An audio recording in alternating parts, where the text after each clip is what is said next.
Good evening, everybody. we Our internet router, our new router from Spectrum, is on the way. Ooh, oh! I don't want to get in trouble for bringing up brand names, um, but it's on the way, and it should be here tomorrow. I forgot to check, but I'm back over by the router tonight and out of the book nook, but I'll probably be back over there tomorrow. So no big deal. No big deal. I'm checking. That's what I love. I get addicted to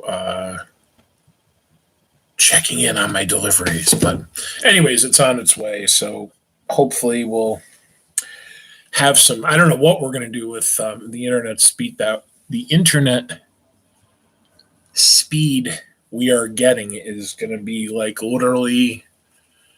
Can't remember. I figured it out. Almost. I don't know, 100% faster. It's going to be incredible. So, not that what we have now isn't good, but it's not doing for us what we need. Oh boy, that got bright. What we needed to do. Why did that get so bright? Holy moly! I need to get a tamer lamp here or something. Okay, let's get into it. Chapter 8. We've been doing great on reading, and I want to get a bunch of chapters done tonight if we can. We'll definitely get. We're already 20. We're going to be tonight. We're already going to be 25% of the way through the book. So that is to me awesome. There we go. That's a little better.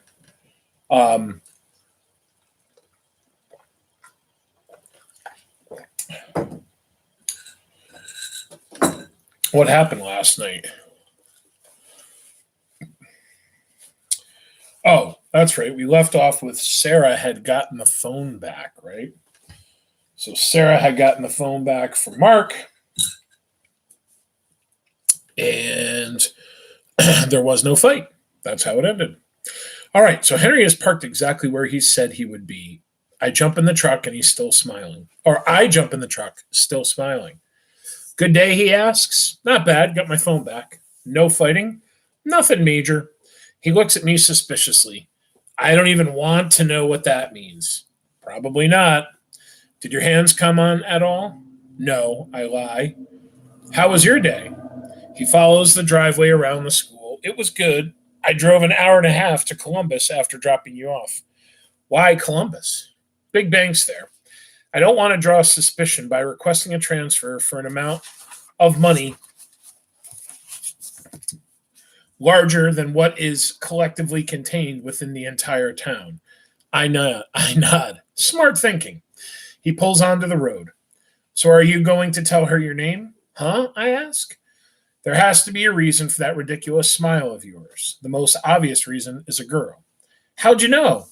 John, my friend, back in Lorien, this old sea-pan was quite the ladies' man. Get out of here, I say. There is no such thing as a ladies' man on Lorien. He nods approvingly. You've been paying attention. The Loric are a monogamous people. When they fall in love, it's for life. Marriage comes around the age of 25, give or take, and has nothing to do with law. It's based more on a promise and commitment than anything else. Henri was married for 25 years before he left with me. 10 years have passed, but I know he still misses his wife every single day. Her name is Sarah Hart. She's the daughter of the real estate agent you got the house from. She is in 2 of my class. She's a junior. He nods. Pretty? Absolutely. And smart. Yeah, he draws out slowly. I've been expecting this for a long time. Just keep in mind that we might have to leave at a moment's notice. I know, I say, and the rest of the trip home is made in silence. When I get home, the Loric chest is sitting on the kitchen table. It's the size of a microwave oven, almost perfectly square, 1.5 feet by 1.5 feet. Excitement shoots through me.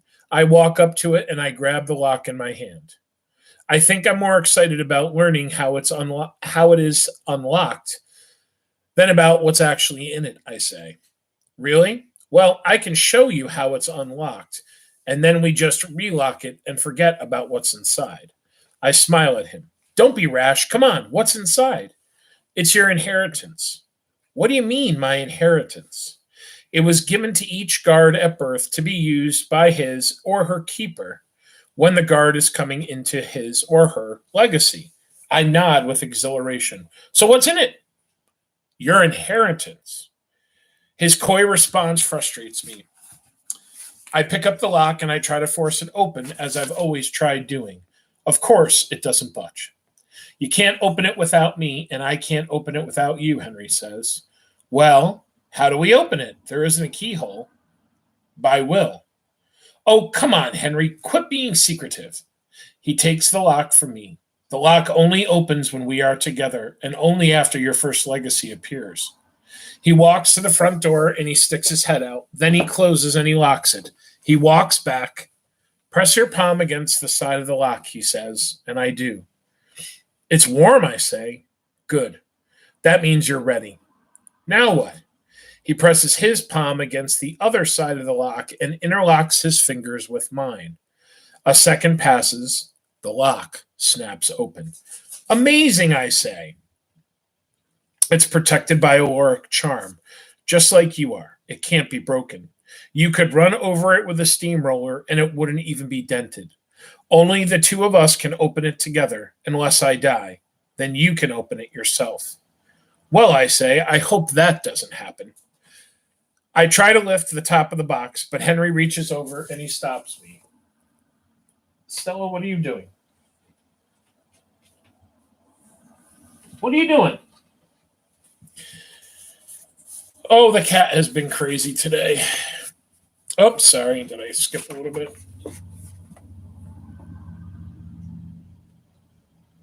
Hold on. I try to lift the. Oh, okay. I try to lift the box, but Henri reaches over and he stops me. Not yet, he says. There are things in here you aren't ready to see. Go sit on the couch. Henri, come on. Just trust me, he says. I shake my head and I sit down. He opens the box and he removes a rock that's probably 6 inches long. Excuse me, and 2 inches thick. He relocks the box, then brings the rock over to me. It is perfectly smooth and oblong, clear on the outside, but cloudy in the center. What is it, I ask. A Loric crystal. What's it for? Hold it, he says, handing it to me. The second my hand comes into contact, it both lights. Excuse me. The second my hand comes in contact with it, both lights snap on my palms. They are even brighter than the day before. The rock begins to warm. I hold it up and I look more closely to it. The cloudy mess in the center is swirling, turning in on itself like a wave. I can also feel the pendant around my neck heating up. I'm thrilled by all this new development. My whole life has been spent impatiently waiting for my powers to arrive. Sure, there were times when I hoped they never would. Mainly so we could finally settle somewhere and live a normal life, but not for now. Holding a crystal that contains what looks like a ball of smoke in its center, and knowing my hands are resistant to heat and fire, and that more legacies on the way, that will be then, and will be followed by a major power, the power that will allow me to fight. Well, it's all pretty cool and exciting. I can't wipe the smile from my face. What is happening to it? It's tied to your legacy. Your touch activates it. If you weren't developing lumen, then the crystal itself would light up the way your hands are. Instead, it's the other way around. I stare at the crystal, watching the smoke circle and glow. Shall we start? Henri asks. I nod my head rapidly. Hell yes. Hells yes. The day has turned cold. The house is silent from the occasional gust of wind rattling the windows. I lie on my back on top of the wooden coffee table. My hands dangle over the sides. At some point, Henri will build a fire beneath them both. My breathing is slow and steady, as Henri has instructed. You have to keep your eyes closed, he says. Just listen to the wind. There might be a slight burning in your arms when I drag the crystal up them. Ignore it as best as you can. I listen to the wind blow through the tree outside. I can somehow feel them sway and bend. Henri begins with my right hand. He presses the crystal against the back of it. Then he pushes it up to my wrist and onto my forearm. There is a burn as he predicted, but not enough of one to make me pull my arm away free. Let your mind drift, John. Go where you need to go. I don't know what he's talking about. This freaking cat. I don't know what he's talking about, but I try to clear my mind and breathe slowly. All at once, I feel myself drift away. From somewhere, I can feel the sun's warmth upon my face, and a wind far warmer than what is blowing beyond our walls. When I open my eyes, I'm no longer in Ohio. I'm above a vast expanse of treetops. Oh, excuse me. Nothing but jungle as far as I can see. Blue sky, the sun is beating down. A sun almost double the size of Earth's. A warm, soft wind blows through my hair. Down below, rivers forge deep ravines that cut through the greenery. I am floating above one of them. Animals of all shapes and sizes, some long and slender, some with short arms and stout bodies, some with hair and some with colored skin that looks rough to the touch, are drinking from cool waters at the river's bank. There is a bend in the horizon line far in the distance, and I know that I am on Lorien. It's a planet 10 times smaller than Earth, and it's possible to see the curve of the surface when you're looking from far enough away. Somehow I'm able to fly. I rush up and I twist the air, then torpedo down and speed along the river's surface. The animals lift their heads, and they watch with curiosity, but not with fear. Lorien is in its prime, covered with growth, inhabited by animals. In a way, it looks like what I imagine Earth looked like millions of years ago, when the land ruled the lives of its creatures, before humans arrived and started ruining the land. Lorien in its prime, I know that it no longer looks like this today. I must be living a memory. Surely it isn't my own. And then the day skips ahead to darkness. Off in the distance, a great display of fireworks begins, rising high in the sky and exploding in the shapes of animals and trees, with dark skies and the moons and a million stars serving as a brilliant backdrop. I can feel their desperation. I hear from somewhere. I turn and look around me. There is nobody there. They know where one of the others is, but the charm still holds. They can't touch her until they've killed you first, but they continue to track her. I fly up high, then dip down low, seeking the source of the voice. Where is it coming from? Now is when you have to be most cautious. Now is when you have to stay ahead of them. They had hoped. Oh, I push forwards towards the fireworks. The voice unnerves me. Perhaps the loud booms will draw it out. They had hoped to kill us all before your legacies developed. But we've kept hidden. We have to stay calm. The first 3 panicked. The first 3 are dead. We have to stay smart and cautious. When we panic is when we make mistakes. They know it will only get harder for them the more dependent the rest of you are. And when you are fully developed, the war will be waged. We will hit back and we will seek our revenge. And they know it. I see the bombs fall from miles above Lorien's surface. Explosions shake the ground and the air. Screams carry on the wind. Bursts of fire sweep across the land and the trees. The forest burns. There must be 1,000 different aircraft, all dropping from high in the sky to land on Lorien. Magadorian soldiers pour out carrying guns and grenades that hold powers farther greater than what was used in warfare here. They are taller than we are, and they look similar except in the face.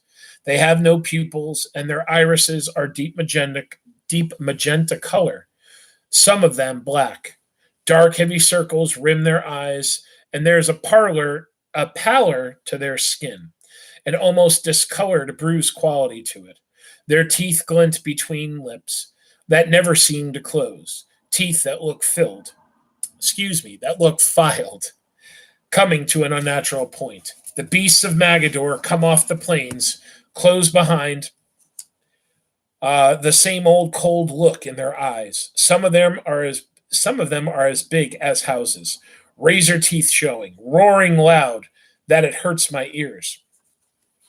We got careless, John. This is how we were defeated so easily, he says. I know that the voice I'm hearing is Henri's, but he is nowhere to be seen. And I can't take my eyes off the killing and the destruction below for me to look at him. People are running everywhere, fighting back, as Magadorians and Loric are being killed, but the Loric are losing the battle against the beasts, which are killing our people by the dozens, breathing fire, gnashing teeth, viciously swinging arms and tails. Time is speeding along, going much faster than normal. How much has passed? An hour? 2? The guard lead the fight, their legacies on full display. Some are flying, some are able to run so fast that they become a blur, and some disappear entirely. Lasers shoot from their hands, bodies become engulfed in flames. Storm clouds are brewed, coupled with harsh winds above those able to control the weather. But they are still losing. They are outnumbered 500 to 1. Their powers are not enough. Our guard has been dropped. The Magadorians had planned well, picking the exact moment when they knew we were at our most vulnerable, when the planet's elders were gone. Pittacus Lore, the greatest of them, their leader, had assembled them before the attack. Nobody knows what happened to them, or where they went, or if they are even still alive. Perhaps the Magadorians took them out first, and once the elders were out of the way, that is when they attacked. All we really know is that there was a column of shimmering white light that shot into the sky, as far as anyone could see on the day the elders assembled. It lasted the entire day, then it vanished. We as a people should have recognized it as a sign that something was amiss, but we didn't. We have no one to blame but ourselves for what happened. We were lucky to get anyone off the planet, much less 9 young guard who might someday continue the fight and keep our race alive.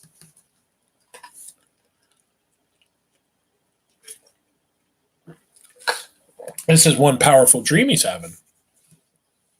Off in the distance, a ship shoots high and fast into the air, a blue stream following behind it.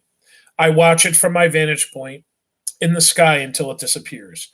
There is something familiar about it, and then it dawns on me. I'm on that ship, and Henri is too. It's the ship carrying us to Earth. The Loric must have known they were beaten. Why else would they send us away? Useless slaughter. That is how it all looks to me. I stand on the ground and I walk through a ball of fire. Rage sweeps through me. Men and women are dying, guard and Seapan, along with defenseless children. How can this be tolerated? How can the hearts of Magadorians be so hardened as to do all of this? And why was I spared? I lunge at a nearby soldier, but go straight through him and fall down. Everything I'm witnessing has already happened. I am a spectator of our own demise, and there is nothing that I can do. I turn around and face a beast that must be 40 feet tall, broad-shouldered, with red eyes and horns 20 feet in length. Drool falls from his long, sharp teeth. It lets out a roar and then lunges. It passes through me, but takes out a dozen Loric around me. Just like that, every one of them is gone, and the beast keeps going, taking out more Loric. Through the scene of destruction, I hear a scratching noise. Something separate from the carnage on Lorien. I am drifting away, or drifting back. 2 hands press down on my shoulders. My eyes snap open, and I'm back in our home in Ohio. My arms are dangling over the coffee table. Inches below them are 2 cauldrons of fire. And both of my hands and wrists are completely submerged in the flames. I don't feel the effects at all. Henri stands over me. The scratching I heard a minute ago is coming from the front porch. What is that? I whisper. I don't know, he says. We are both silent, straining to listen. 3 more scratches at the door. Henri looks down at me. There's somebody out there, he says. I look at the clock on the wall. Nearly an hour has passed. I'm sweating, out of breath, unsettled by the scene of slaughter that I witnessed. For the first time in my life, I would truly understand what happened on Lorien. Before tonight, the events were just part of another story. Not all that different from the many I've read in books. But now I've seen the blood, the tears, the dead. I've seen the destruction. Excuse me. It's part of who I am. Outside, darkness has set in. 3 more scratches on the door, a low groan. We both jump. I immediately think of the low groans I heard coming from the beasts. Henry rushes into the kitchen. He grabs a knife from the drawer beside the sink. Get behind the couch. What? Why? Because I said so. You think a little knife is going to take down a Magadorian? If I hit them straight in the heart with it, it will. Now, get down. I scramble off the coffee table and I crouch behind the sofa. The 2 cauldrons of fire are still going, faint visions of Lorien still moving through my mind. An impatient growl comes from the other side of the door. There is no mistaking that somebody or something is out there. My heart races. Keep down, Henri says. I lift my head so that I can peer over the back of the couch. All that blood, I think. Surely they knew they were outmatched, but they fought to the end anyways, dying to save each other, dying to save Lorien. Henri grips the knife tightly. He slowly reaches for the brass knob. Anger sweeps through me.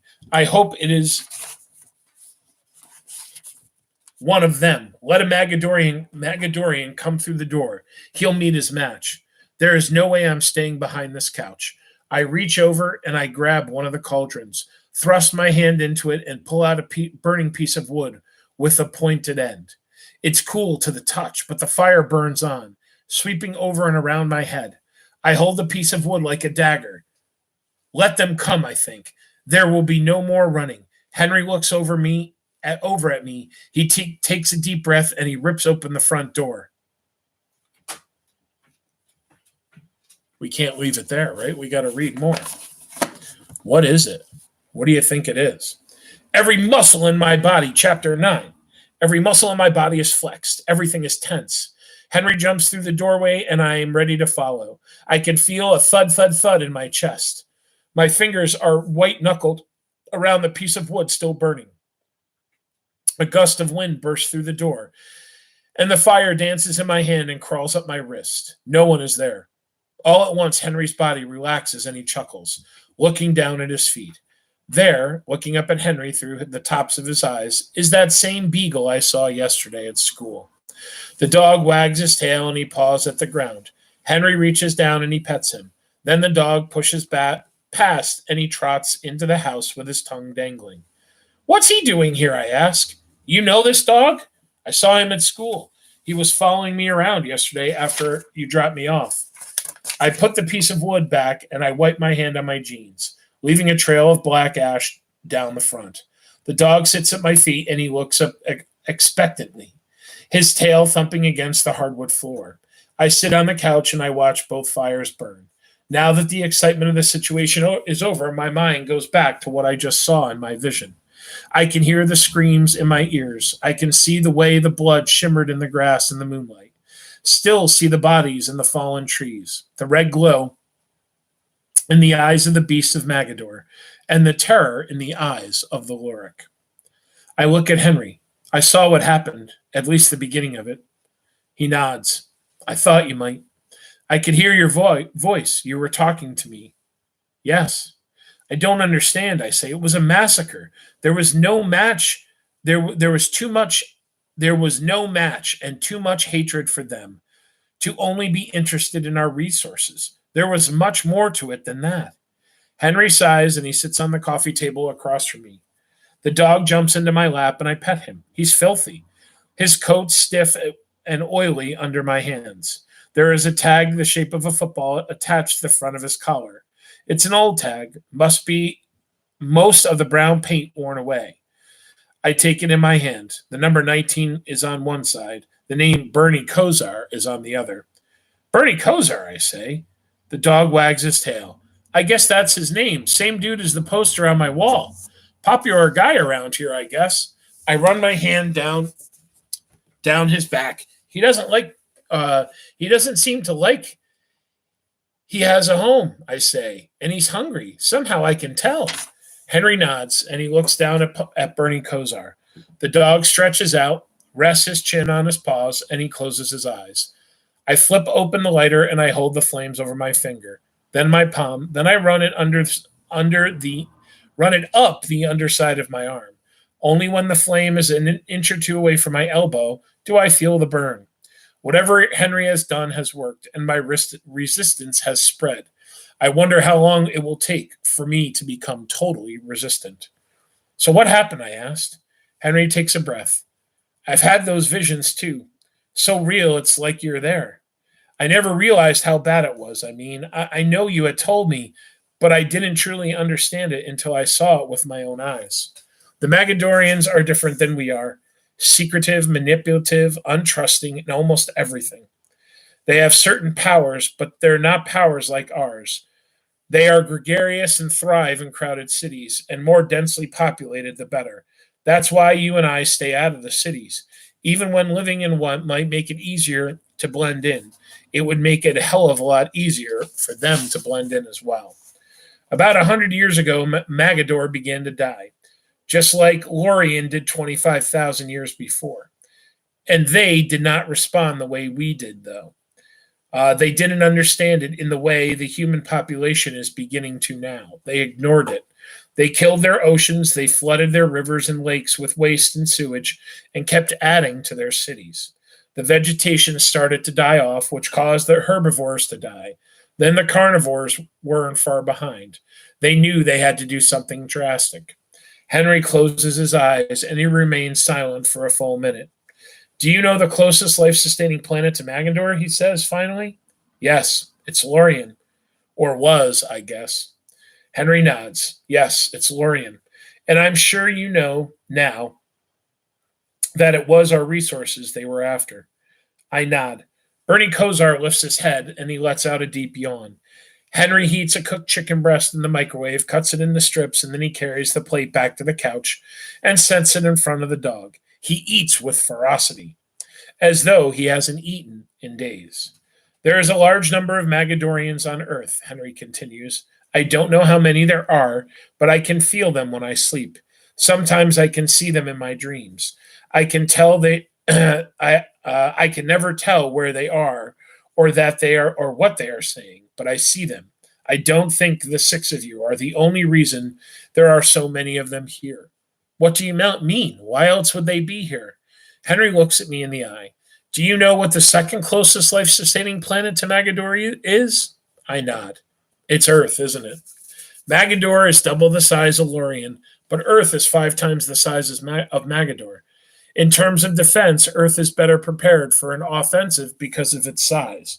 The Magadorians will need to understand this planet better before they can attack. I can't necessarily tell you how we were defeated so easily because there's still much of it I don't understand. But I can say for sure that part of it was a combination of their knowledge of our planet and of our people, and the fact that we had no defense other than our intelligence and the guards' legacies. Say what you will about the Magadorians, but they are brilliant strategists when it comes to war. We sit through another silence, and the wind is roaring outside. I don't think they're interested in taking I don't think they're interested in taking Earth's resources, Henri says. I sigh and I look up at him. Why not? Magador is still dying. Even though they've patched up more pressing matters, the planet's death is inevitable, and they know it. I think they're planning to kill the humans. I think they want to make Earth their permanent home. I bathe Bernie Kosar after dinner using shampoo and conditioner. I brush him with an old comb left in one of the drawers from the last tenant. He looks and smells much better, but his collar still stinks. I throw it away. Before going to bed, I hold open the front door for him, but he isn't interested in going back outside. Instead, he lies down on the floor and he rests his chin on his front paws. I can feel his desire to stay in the house with us. I wonder if he can feel my desire for the same. I think we have a new pet, Henri says. I smile. As soon as I saw him earlier, I was hoping Henri would let me keep him. Looks like it, I say.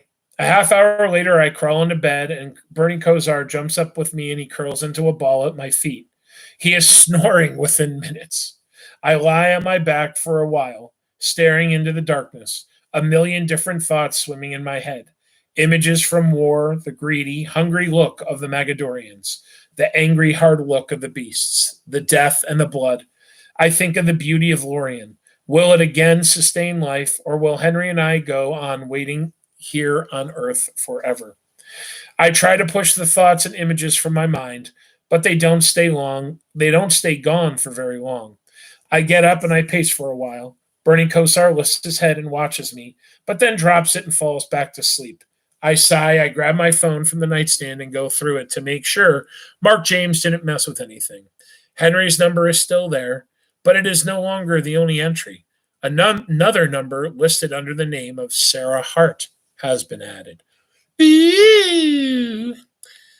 After the last bell and before coming to my locker, Sarah had added her number to my phone. I close the phone, I set it on the nightstand, and I smile. 2 minutes pass, I check the phone again to make sure I wasn't seeing things. I wasn't. I snap it shut and I set it down, only to lift it again 5 minutes later just to look at her number again. I don't know how long it takes to fall asleep, but eventually I do. When I wake in the morning, my phone is still in my hand, resting against my chest.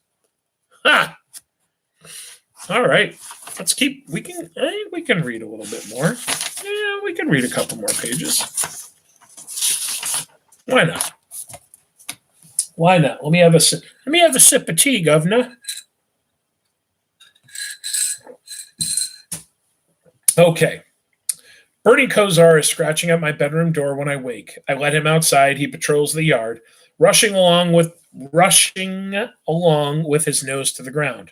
Once he's covered all four corners, he bolts across the yard and disappears into the woods. I close the door and I jump into the shower. I walk out 10 minutes later and he's back inside, sitting on the couch. His tail wags when he sees me. You let him in? I ask Henri, who's at the kitchen table with his laptop open and 4 newspapers stacked in front of him. Yes. After a quick breakfast, we head out. Bernie Kosar rushes ahead of us. Then he stops and he sits looking at the passenger door of the truck. That's kind of weird, don't you think? I say. Henri shrugs. Apparently, he's no stranger to car rides. Let him in. I open the door and he jumps in. He sits in the middle seat with his tongue dangling. When we pull out of the driveway, he moves onto my lap and he paws at the window. I roll it down and he sticks half of his body out, mouth still open, the wind flapping in his ears. 3 miles later, Henri pulls into the school. I open the door and Bernie Kosar jumps ahead of me. I lift him back into the trunk and he jumps right back out. I lift him back in again to have him block him from jumping out while I close the truck door. He stands on his hind legs with his paws over the ledge of the door, the window still down, and I pat him on the head. Have your glove? Henri asks. Yep. Phone? Yep. How do you feel? I feel good, I say. Okay, call me if you have any sort of trouble. He pulls away and Bernie Kosar watches from the back window of the truck as it disappears around the turn. I feel a similar nervousness as I did the day before, but for different reasons. Part of me wants to see Sarah right away, though part of me hopes that I don't see her at all. I'm not sure what I'll say to her. What if I can't think of anything at all and I stand there looking foolish? What if she sees with Mark when I see her? Should I acknowledge her and risk another confrontation, or just walk by and pretend that I don't see either one of them? Or at least I'll see them both in the second period. There's no getting around that. I head to my locker. My bag is filled with books I was supposed to read the night before but never opened them. Too many thoughts of images running through my head. They haven't gone away, and it's hard to imagine when they ever will. It was also so different from what I had expected. Death isn't like what they show you in the movies. The sounds, the looks, the smells are so very different. At my locker, I notice immediately that something's off. The metal handle is covered in dirt, or what looks like dirt. I'm not sure if I should open it, but then I take a deep breath and I force the handle up. The locker is half filled with manure, and as I swing the door open, much of it comes pouring out into the floor, covering my shoes. The smell is horrendous. I slam the door shut. Sam Goody is standing behind it. With his sudden appearance from out of nowhere, he startles me. He is looking forlorn, wearing a white NASA shirt, only slightly different from the one he had worn yesterday. Hi, Sam, I say. He looks down at the pile of manure on the floor, then back at me. You too, I ask. He nods. I'm going to the principal's office. Do you want to come? He shakes his head. Then he turns and he walks away without saying a word. I walk to Mr. Harris's office. I knock on the door and then enter without waiting for his reply. He is sitting behind the desk wearing a tie that is tiled with the school mascot. No less than 20 tiny pirate heads scattered across the front of it. He smiles proudly at me. It's a big day, John, he says. I don't know what he is talking about, though. The reporter from the Gazette should be here within the hour. Front page. Then I remember. Mark James' big interview with the local paper. You must be very proud, I say. I'm proud of each and every one of Paradise's students. The smile doesn't leave his face. He leans back in his chair, locks his fingers together, and he rests his hands on his stomach. What can I do for you? I just wanted to let you know that my locker was filled with manure this morning. What do you mean filled? I mean the whole thing was filled with manure. With manure? He asks confusedly. Yes. He laughs. I'm taken aback by his whole lack of regard, and anger surges through me. My face is warm. I wanted to let you know so you could maybe have it cleaned. Sam Goody's locker is filled with it too. He sighs and he shakes his head. I'll send Mr. Hobbs, the janitor, down immediately, and we'll make a full investigation. We both know who did it, Mr. Harris. He flashes a patronizing grin at me. I'll handle the investigation, Mr. Smith. All right, let's stop there. Yes, let's stop there. Because I want to get to the news. Yeah, there's plenty left in this chapter, but we're doing good. We stopped on, we're on page 100. We're 1/4 of the way. Whoops, 1/4 of the way through this book, my friends. Already. We are doing good. Okay. I hope everybody had a good day today. Beautiful day. Busy, super busy day for me. Got up early, hit the store early. Store, post office, cleaning. My sons have taken an interest in biking, so we have 3 really nice bikes and like hybrid mountain bike kind of things, and so they went out on a big bike trip today, and they really haven't ridden bikes in a while. But anyways, they went out, and beautiful day. I got a lot of work done, so I was pretty happy with myself. We got a big dinner. We had a big like a Cajun pork chops, I guess. Pork loins we made. And we played some games. So it was a good night. And we had our scout meeting on Zoom too. So let's talk about our world today and what's happening. The death count in New York State went up today. It went up by about 20. I don't think this is because of the reopening. It's too quick. We reopened Friday. This is Wednesday. People are not going to get that sick that quick and die, right? So, what it could be is that as we were getting closer to that reopening date, people were just like, hell with it, And I'm not going to lie, guys. I think a lot of people are saying hell with it. When I went to the store today, I saw a number of people walking around without masks. And, again, a lot of this is guidelines. I don't know that anybody is going to, I guess it really depends where you live. If you remember, like we talked about, was it back like the first week in April, people up in Saratoga County were getting fined, right? They're getting fined like a couple $100 because they didn't have masks on and because they weren't social distancing. So, and now the Capital Region opened today. So now it's just like downstate. It's New York City and Westchester and Rockland County and then Long Island, and then the whole state is phase one reopening. And, barring any major problems, this Friday is going to be, no, not this Friday.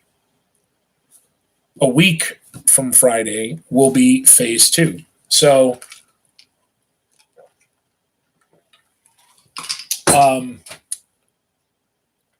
but I said to you, today's the 20th. I told you that I think the repercussions of the reopening, I think that we might start to see by this weekend. Hopefully we don't. Hopefully, for the most part, people are being smart. But we'll see, and maybe this weekend, we're going to see a big spike in numbers. But the governor today said that hospitalizations, new cases, again, they're not dive bombing.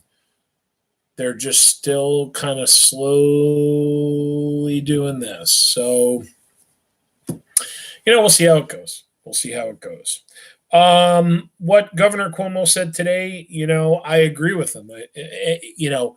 We don't want to get to a place where we're going to be living in a military state, right?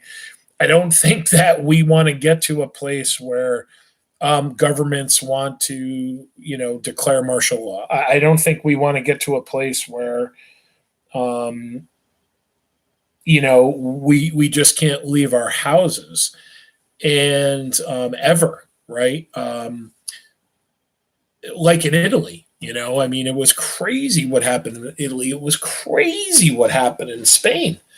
And we all have to. So today he said, we all have to do our part. If we want to get through this quick, if we want to make the impact of all this as less as it can be and get things rolling again, we all as individuals have to do our part, and we will. So one of the things that happened today was the governor said that he is going to start allowing small church services. So how small, Mr. Martin? Apparently 10 people. They still have to socially distance, but you cannot have a religious service or a church service and have more than 10 people. So, I'm not like 100% sure what that means, but it could mean that, maybe churches will start to do like, I remember when I went to church, there was a Saturday mass, and then there was like a Sunday 8, a Sunday 9:15, a Sunday 10:30, and then like the big mass was the Sunday noon mass. And I was an altar boy for a couple years, so I used to have to work, the different masses. So maybe they'll do 8 masses a day or more masses on Saturday night or something to help people practice. But right now, not any more than 10 people can partake in a service. Or maybe they'll do like a shortened service or something like that. But I do think that, people that are, and I'm not a very religious person, and I don't have anything against organized religion. But I do think that this part of this is, I think, like, given people like an awakening of their, religious beliefs. I think that there are people that are like, they're saying, hey, listen, we put this off. Let's get our butts back together and let's start practicing again and going to church again regularly. So, maybe we'll see as we come out of that. What else? Oh, so in the capital region, and I guess some of the stores at Crossgates, which is, I guess, like more the teenager mall, the younger person mall. I go to Colony Center, the old person mall. But Crossgates is ready to start. Not every store, but a number of stores in Crossgates are going to start curbside service. How is that going to happen? I don't know. I think it's probably going to be different for most of those stores, but I have a feeling stores like Verizon, the Mac store, the Apple store, um, I doubt the food places, right? But places that are kind of essential type places, right? Like clothing stores. I don't know that you can do clothing stores because you can't try them on, and once you give somebody something, you can't take it back, right? So I'm not so sure which ones. Maybe like Best Buy. I don't go to Crossgates a lot, so yeah, I'm not sure. I'm not sure what other stores would open. Maybe, yeah, like I said, maybe the electronics type stores, but we'll see. I guess some retail stores are going to be allowed to operate at a 50% um, capacity, meaning if the fire marshal has rated your store as a store that can hold 30 people, well, you can let 15 people in at a time. They still will need to mask. They still will need to socially distance. Stores need to have hand sanitizer available, and employees need to be behind a barrier at the register. So I saw that today in my gaming store in Albany. They just got their fancy schmancy plexiglass thing with a little thing to slide the money or credit card through or whatever, and the receipt. So they're ready to go. One of the things that wasn't good today in the news is that Dan McCoy, who has become I think a pretty well known dude now in the state. He is the county executive for Albany County, and he's been holding daily, press briefings, just like the governor, just like the president. And though I guess the president is not doing daily briefings anymore himself, but he is saying that on his tour of the county today, or not today, I'm sorry, the past weekend, he was very disappointed, and he brought up he had gone to Warner's Lake, which is in southern Albany County. He went to Thompson's Lake. What was the other lake? I can't remember. And he said he saw motorboats out on the lake with 6, 7, 8 people in the boats.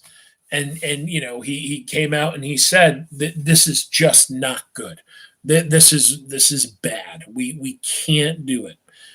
We know everybody wants to get outside. We know everybody wants to pal around and do stuff. And I'm like, man, if I don't go camping this summer, I'm gonna be camping in my backyard. Maybe I'll just set up a tent permanently in the backyard, and I'll just camp out there just so that I'm actually outside camping. But but I'm also like, you can't do it. I mean, you think about campgrounds. If any of you guys have ever been to a campground, sometimes they're overrun, right? And sometimes like you go, there's the well, not communal showers, but the showers that everybody uses in the bathrooms and stuff. It's like, I don't know. I just don't know how you would do it. But we're just going to have to be patient through it.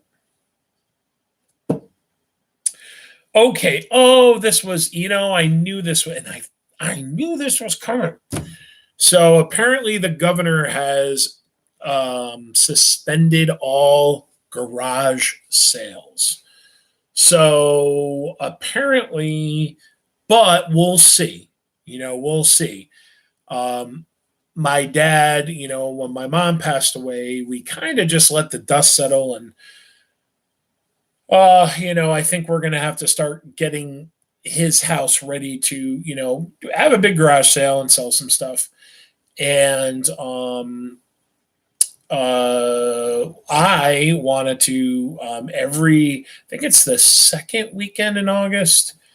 Every second weekend in August, Middleburg has a village-wide garage sale. So I was going to start getting things ready to do a garage sale here, and so maybe by fingers crossed, maybe by August. But New York also hosts or boasts or both hosts and boasts the largest garage sale in the world, or not in the country.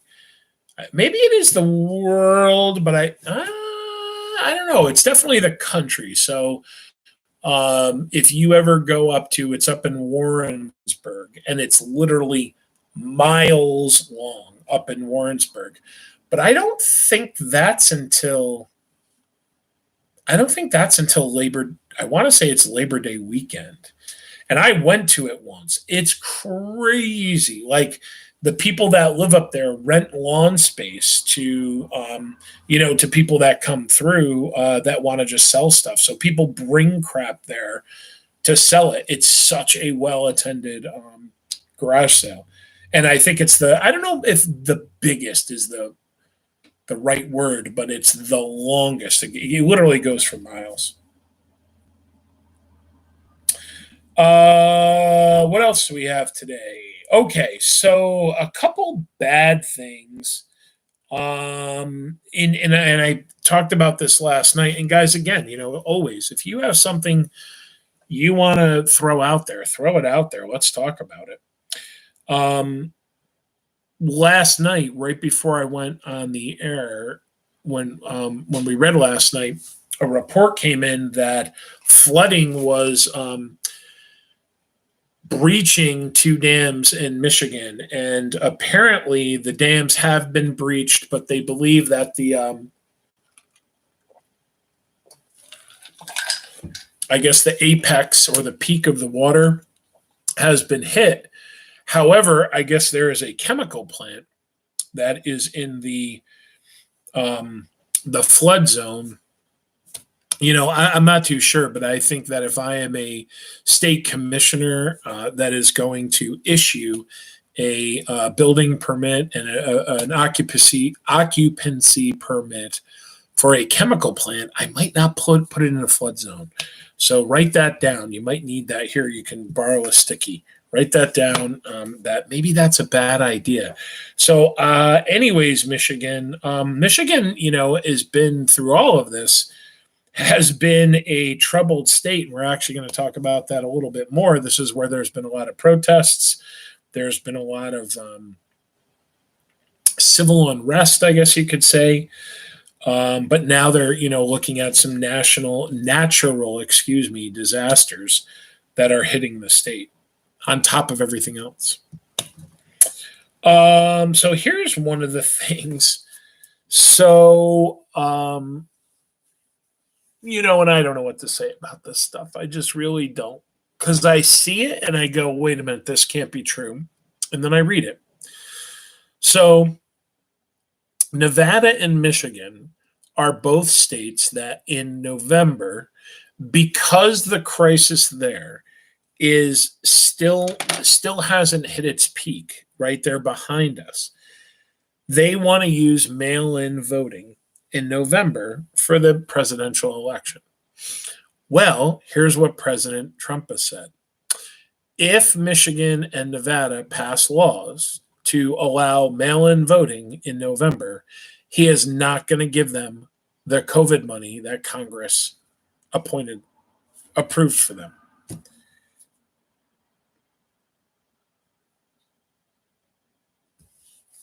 So again, I see these things and I go, that can't be true. And then you investigate it and you go, yeah, it's true. He said it. So I don't think he can do it. And we talked about at least in U.S. history class, we talked about this earlier in the year when we were talking about checks and balances, right? The President Trump, tried to keep sanctuary cities. I don't know if you guys remember this article, but he tried to keep sanctuary cities in our country, excuse me, from getting federal aid that had already been promised to them. So he wrote an executive order doing that, and then a federal judge said, "Yeah, no, you can't do that. Congress promised the money. The money's on its way. You can't stop it. Checks and balances." So I'm assuming that this would be the same thing. I'm assuming that if the Donald did that, then somewhere a federal judge would look at that executive order and say, "It's already been approved, bro. You got to let the money go." But this is the threat that he's making. So I don't know, guys. I don't know. Anywho, the other thing is, and I thought this was a joke too. So it is a tradition, and it's been a tradition for like decades and decades and decades, that the sitting president unveils the previous president's portrait in the White House. So the Donald would, have a ceremony and unveil Barack Obama's portrait. And apparently he's refusing to, because of the things that President Obama said about the administration and what they're doing. So there you go. That's the leader of our nation. Okay, my friends. And I don't know. Sometimes I just don't know. It has nothing to do with party. It has nothing to do with intelligence. And it doesn't matter who does stuff like this. But, I want to believe that we live in a better world where things like this aren't going to happen. Like if teenagers were doing this to one another, I'd still go, it's kind of a move. But okay, they're teenagers, they're young. Okay, whatever, blah, blah, blah. This is the president of our country. So anyways, my friends, I guess we'll see what happens. Last but not least, here's some pretty good news. Yankee Stadium apparently is going to be converted into, I don't know if you guys saw this, into a huge outdoor theater. So I guess what they're going to do, because I thought I heard that, is it June 1st, Major League Baseball is going to start practicing. And then June 14th, they're going to start playing games, but they weren't sure, like at full capacity or half capacity or whatever. But I guess that when the Yanks are not there playing, they're going to let people come in and socially distance and watch movies. So I think that's kind of cool. Why not? Okay, so that's all I have for the news. This day in history. This day in history brought to you by I can't even read the brand here. Some kind of fluorescent Basic fluorescent highlighters. Da, da, da, da. Okay, so this day in history, in 1774, the Coercive Acts were passed and signed by Parliament, right? So we talked about all those different acts that led up to the American Revolution, inspiring Americans to break away from England. We want taxation with no taxation without representation, right? And the Coercive Act, I think, it really is one of the acts. I think different historians will argue which acts were the most significant, but I think the Coercive Acts really were the ones that just went, all right, you're going a little bit too far this time, right? 1862. President Lincoln signs the Homestead Act. So, one of the things that I think a lot of people forget about when they think about President Lincoln, they think, oh, he fought the Civil War. Oh, that was it. No big deal. Well, as a matter of fact, there's a lot going on. Even though the country was within in a civil war, the country was still growing. We were building the Transcontinental Railroad. And with the Transcontinental Railroad, we want to encourage people to move west. So we talked about this, right? You go out west, you sit on a plot of land, for 5 years, bam, you get the land. Boom, the West is settled, right? That's how we settle the West.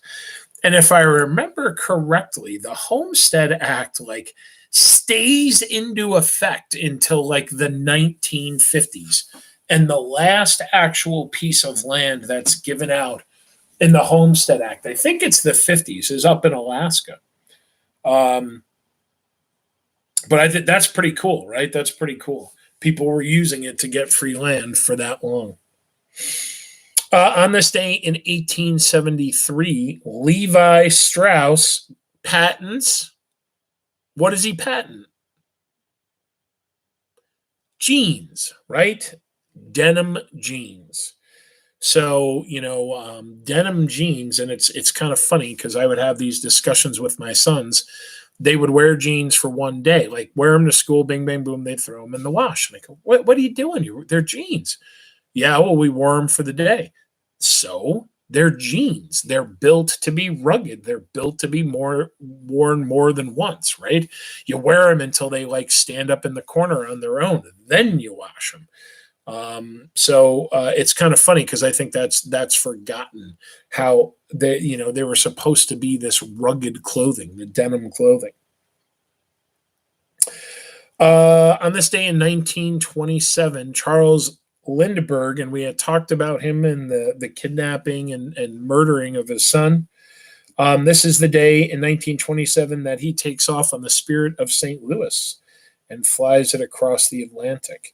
Interestingly enough, 5 years later, this is the day that Amelia Earhart lands in Ireland, and she becomes the first woman to cross the Atlantic in a plane, solo flight across the Atlantic. Must have been that must have been pretty freaking scary. It must have been just absolutely,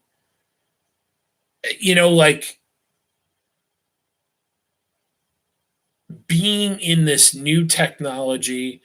There's no parachute, right? There's no lifeboats. There's no nothing. You're going to do it. And if you don't do it, and obviously, we lost Amelia Earhart, right, when she was in flight, but must have been an awesome feeling when she landed. Speaking of something landing, on this day in 1956, the United States detonates the first successful hydrogen bomb over an island in the Pacific. So, as we start to build up our nuclear arsenal, one of the first things that we kind of upgrade to is this H bomb, right, or this hydrogen bomb. And then it's on this day in 1961, and this week in U.S. history, we're learning about different organizations.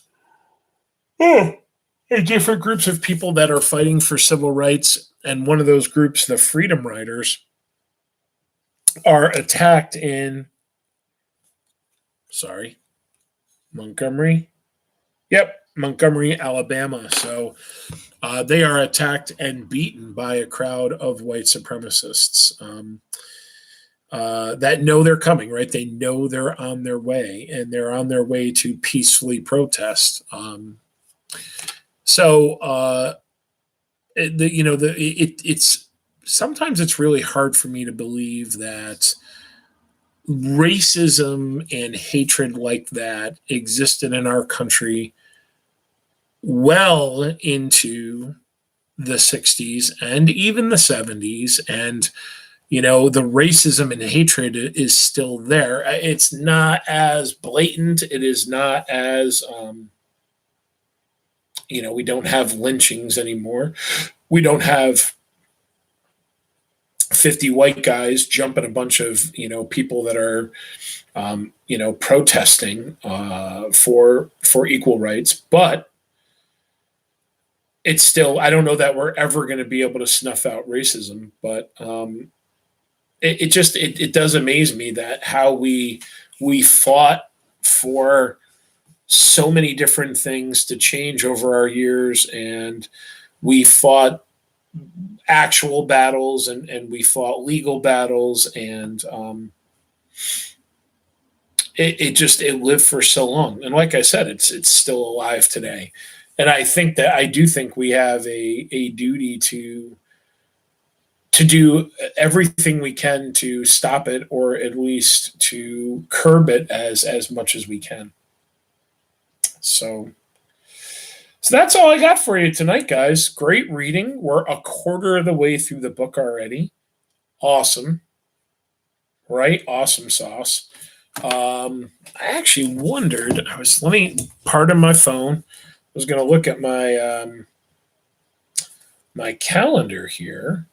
So let's see, 1, 2, 3, 4, 5, 6, 7, 8, 9, 10. Okay, so probably right around June 1st, we're going to finish this book. Maybe we could sneak into before the actual last day of school. Might be able to do it. You never know. You never know. Anyways, my friends, I hope all is well. I hope you guys are doing your work and you are mentally and physically well. I think, everybody is having some mental nuttiness from time to time. And certainly I'm not going to lie and say that, there aren't times where I just want to kind of flip out, and not really flip out. I haven't felt the flip out, but I've certainly felt like I just want to get the puck out of this house. But we've been doing that too. So we've been doing a good job, I think, of getting out. But I also, I love to travel in the summer, even if it's a little trip to like Maine, which we often do, or something like that. And that's, I guess, one of the things I've been like, I don't know if that's going to happen. I just don't know. But I've heard that like people are booking cruises on all this stuff right now. And I'm like, people, are you nuts? You're going to get on a cruise boat. You're going to go get trapped on a cruise boat with all of these other people. Really? Okay.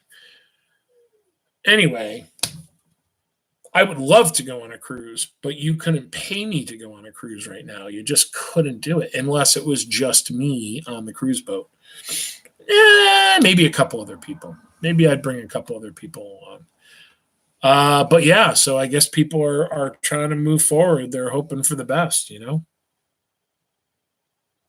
Oh, you got your cruise refunded. Yeah, good. Good. Oh, where were you going to go? Where were you going to go on a cruise? The Bahamas? Yeah, good stuff. Bahamas is great. We did that. Our first cruise was to the Bahamas. And then the second cruise we did the Dominican Republic, Curacao. Oh, geez. Oh, darn. That's too bad. That's too bad. That would have been real nice. Well,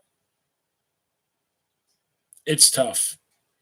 It's tough. I don't know. I haven't heard anything about graduation yet. I don't know if you guys have. I know that's what everybody's kind of waiting on a final decision for.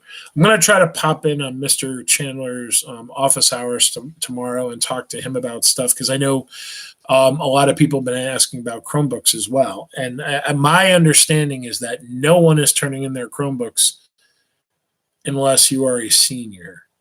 At least not at this point. So I don't know if maybe I seem to think, didn't last year, didn't they pick up the books, the Chromebooks, or collect them and like update them or something and then give them back to you guys? Maybe, I don't know. Maybe I'm wrong. I thought they did that. Oh, maybe it was just for some of the classes. I don't know. Anywho, my friends, enough rambling for tonight. I'm going to try to get up and do a nice extra long walk tomorrow, because that's the one thing I did not get to do today. I did not get a walk in today.